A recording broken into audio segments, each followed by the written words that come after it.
Una de las preguntas que me hacen con más frecuencia es ¿cuántas y cuáles son las emociones básicas? Es una pregunta que tiene mucho sentido porque mucha gente tiene dificultades para distinguir entre sí diversas emociones y les ayudaría a tener una lista para poderla relacionar con lo que ven en su práctica clínica. Sin embargo, es una pregunta más difícil de responder de lo que parece. La respuesta es compleja porque las emociones son en cierto sentido como el clima. Son al mismo tiempo continuas y discretas. Así como en el clima, por ejemplo, podemos medir la temperatura ambiente en términos de grados centígrados con un termómetro, podemos medir la presión atmosférica y esas mediciones son continuas, es decir, se despliegan a lo largo de una línea recta de menor a mayor. Pero también podemos decir si está haciendo sol, si llueve o si está nublado. Lo mismo ocurre con las emociones. Puesto que las emociones son parte de un sistema en último término continuo, como es la mente humana, las emociones pueden distinguirse desde el punto de vista discontinuo, como variando a lo largo de una serie de dimensiones importantes, como activación o valencia, pero también pueden individualizarse discretamente como objetos separados, o al menos hasta cierto punto separados, como la tristeza, la alegría, etc. Y por esa razón, en los sistemas continuos, establecer un umbral, un perfil entre una cosa y la otra siempre es hasta cierto punto arbitrario. Por consiguiente, los teóricos no han podido ponerse de acuerdo con respecto al número de las emociones básicas, no digamos con respecto a cuáles son. Las estimaciones oscilan entre 4, desde del lado de lo mínimo, y 8 o 10 del lado de lo máximo. Hay quienes postulan que hay más de 10 emociones básicas. Desde luego, si son más de 10, probablemente no son tan básicas. Y esto tiene sentido si interpretamos el fenómeno como resultado de un sistema continuo, como lo es la mente humana, en donde, dependiendo de los criterios que se emplee para establecer los límites entre una emoción y otra, o entre un estado y otro, se pueden contar más o menos divisiones. Esta noción de que la mente es un sistema continuo está muy bien explicada en el texto de un autor que me parece sumamente valioso, que se llama Spivey. Su texto es un libro titulado La continuidad de la mente, The Continuity of Mind. Voy a colocar la información más adelante en este video. Yo efectivamente parto del supuesto también de que la mente es un sistema continuo, de que distinciones como las que hacemos entre pensamientos, sensaciones, creencias, ideas, recuerdos, fantasías, etc., son distinciones post hoc que hacemos después de haber experimentado, pero que en el flujo permanente de la experiencia esas distinciones prácticamente no existen, sino que las establecemos más adelante. Una de las implicaciones de esto es que las emociones como concepto no existen completamente separadas de otros fenómenos que ocupan un espacio semejante, como por ejemplo el estado de ánimo. Desde un punto de vista pragmático, es decir, orientándonos exclusivamente al trabajo con emociones, puede ser en terapia o puede ser en otros contextos, yo sostengo que hay, o que se pueden distinguir, 4 emociones básicas, de las cuales 2 son emociones puras y 2 son emociones mixtas. ¿Qué quiere decir esto? Las 2 emociones puras se caracterizan porque cada una tiene un escenario prototípico, es decir, una situación en la que tiende a manifestarse, y una estrategia prototípica, es decir, una reacción típica del organismo de la persona que la vuelve más adaptativa a esa situación prototípica y le permite enfrentar los desafíos o requerimientos de esa situación de la mejor manera. Entonces, en las 2 emociones puras, tanto los escenarios prototípicos como las estrategias son claros y son fáciles de diferenciar. En las 2 emociones mixtas, tanto los escenarios como las estrategias no son tan claros porque requieren una posterior diferenciación en el tiempo. Empezando con las emociones puras. La primera emoción pura, como tal, es la alegría. La alegría es una emoción que caracteriza los escenarios en los que nuestros valores y necesidades básicas están siendo satisfechas o exaltadas. Y entonces, en ese escenario, nos sentimos alegres, y la alegría es una emoción que nos ayuda a expandirnos metafórica y corpóreamente. Cuando estamos alegres nos expandimos, respiramos más ampliamente, nuestro cuerpo se expande, nos movemos de manera más fluida. Nos ayuda a expandirnos para integrar mejor todo aquello que estamos aprovechando y que en ese escenario nos está siendo útil. Entonces, por ejemplo, en las relaciones sociales, cuando nos encontramos con alguien a quien queremos mucho, nos alegramos mucho como para abrirnos a esa experiencia e integrar esa relación en nosotros, alimentando nuestro espíritu, alimentando nuestra búsqueda de afecto y de sentirnos fuertes y valiosos. Entonces, en primer lugar está la alegría, cuyo escenario es el que exalta nuestros valores y necesidades y cuya estrategia es: me voy a expandir lo más posible para integrar lo más posible estas cosas positivas que hay en el entorno. La segunda emoción pura sería la tristeza. La tristeza es lo opuesto de la alegría. Los escenarios prototípicos de la tristeza son los escenarios de pérdida. Sentimos tristeza cuando perdemos algo.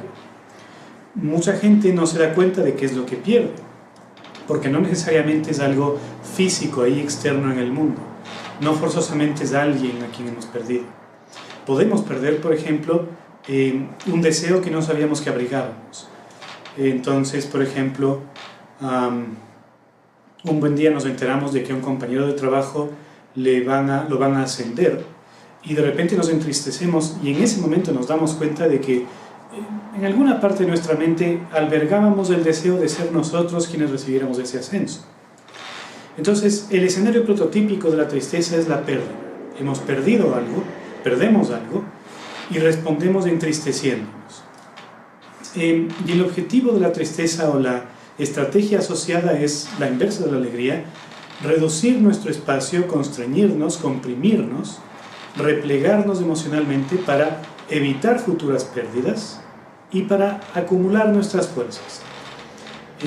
Es decir, es reducir nuestra motivación para evitar que en ese escenario en donde estamos perdiendo algo podamos poner en riesgo otras cosas que podamos a su vez perder. Y también para tomarnos un tiempo, recobrar nuestras fuerzas, colocar las cosas en orden y buscar una manera en que volver a afrontar provechosamente las situaciones. Por esta razón, donde hay tristeza hay que buscar una pérdida. Y esa pérdida puede ser física, puede ser real, o puede ser metafórica o virtual. Podemos perder una relación imaginaria, podemos perder un sueño, una fantasía, un ideal. Cualquiera de esas cosas pueden efectivamente ser una pérdida desde el punto de vista de que generan tristeza. Ahora, esto con respecto a las dos emociones básicas puras. Vienen a continuación dos emociones básicas mixtas, que como son mixtas son un poco más complejas. La primera sería lo que podemos llamar miedo-sorpresa. Es una emoción mixta compuesta de dos respuestas emocionales que se diferencian a posteriori. Los escenarios característicos de miedo-sorpresa son aquellos en los que de repente sucede algo inesperado y tenemos que determinar si amenaza o no nuestros intereses vitales, es decir, si nos es peligroso o no. Lo que los investigadores han descubierto es que frente a estas situaciones, la primera respuesta emocional y facial de las personas es de sorpresa. Y la sorpresa implica este tipo de respuesta: los ojos abiertos, las cejas levantadas, la boca entreabierta.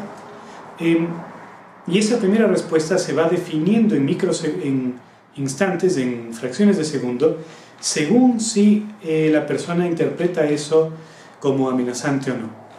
Si es que aquello que le sorprende no es amenazante, la sorpresa da paso a la desaparición de la sorpresa, es decir, a un estado de alerta, pero no de sorpresa. Es decir, por ejemplo, estoy aquí y de repente veo que algo se mueve y me alerto, me sorprendo y veo que es una mosca. La presto atención, pero dejo de estar sorprendido. Pero si interpreto que lo que de repente ha aparecido es algo amenazante para mí, entonces la sorpresa se transforma en miedo, que es hasta cierto punto una precisión posterior de la experiencia o de la emoción de sorpresa, característica para las situaciones en donde aquello que de repente ha aparecido además es peligroso. La estrategia asociada al miedo es protegerse, tensarse, es decir, tensar los músculos y el cuerpo para, en la medida de lo posible, prepararse para un combate o para una huida, y iniciar procedimientos de separación de aquello que nos amenaza para prepararse para el escape. Entonces, la emoción mixta de sorpresa, miedo, caracteriza los escenarios donde aparece algo a lo que hay que darle sentido y que era inesperada. De esto se desprende que cuando sentimos miedo o alguna de sus variantes, por ejemplo la ansiedad, en un video posterior hablaré de emociones compuestas y de la relación entre ellas de las emociones básicas, tenemos que interpretar y buscar debajo de esta ansiedad qué es aquello a lo que le tenemos miedo, es decir, qué es aquello de lo que estamos tratando de evitar, huir o escapar, y a través de nuestra constante sobrepreparación o sobreactivación. Y finalmente tenemos una última emoción mixta que es ira-desprecio. Esta es probablemente la emoción más compleja de manejar desde el punto de vista terapéutico, porque mucha gente no la sabe distinguir ni reconocer en su propia experiencia. Es decir, mucha gente no sabe diferenciar cuando siente ira de cuando siente desprecio, pero son emociones diferentes. Sin embargo, componen una emoción básica mixta. ¿Por qué razón?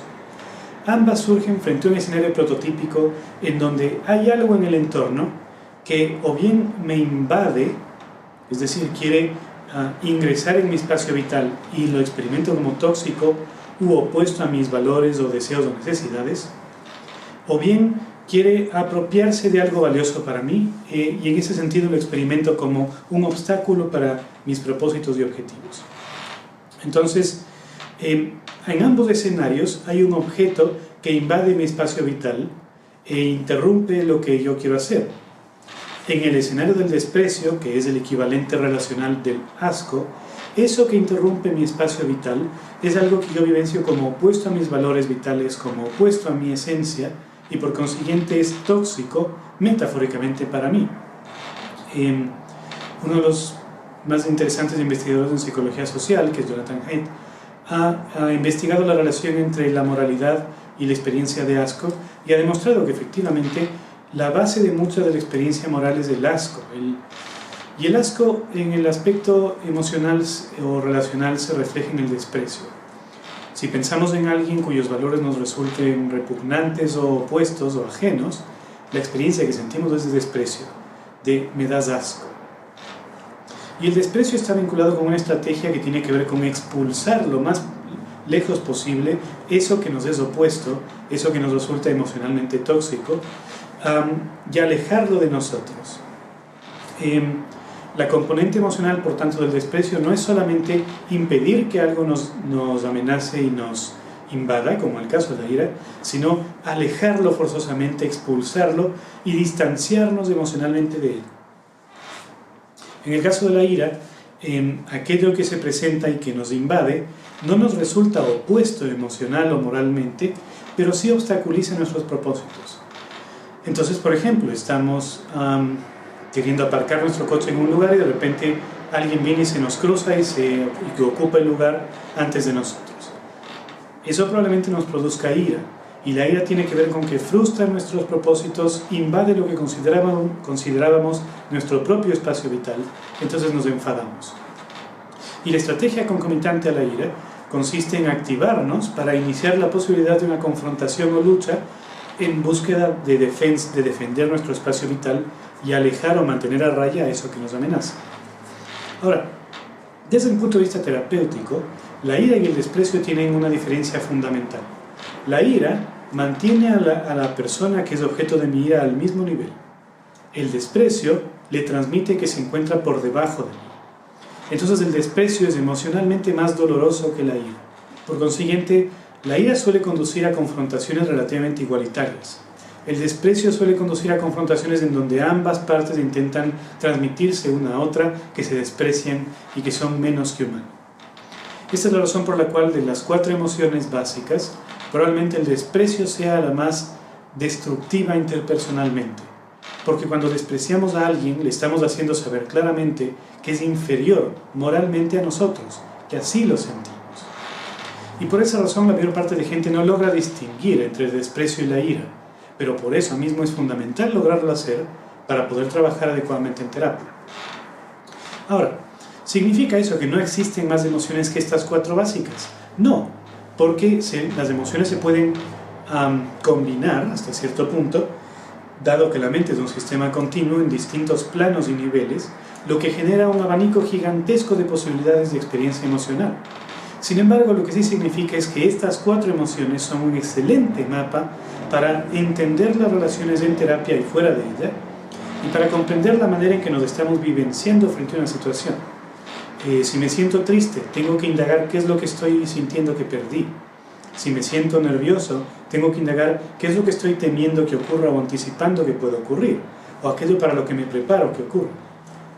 Si siento desprecio, tengo que entender qué es aquello en el otro que yo considero tan inhumano, tan bajo, tan repugnante, tan sucio, y qué dice eso de mí, y así sucesivamente.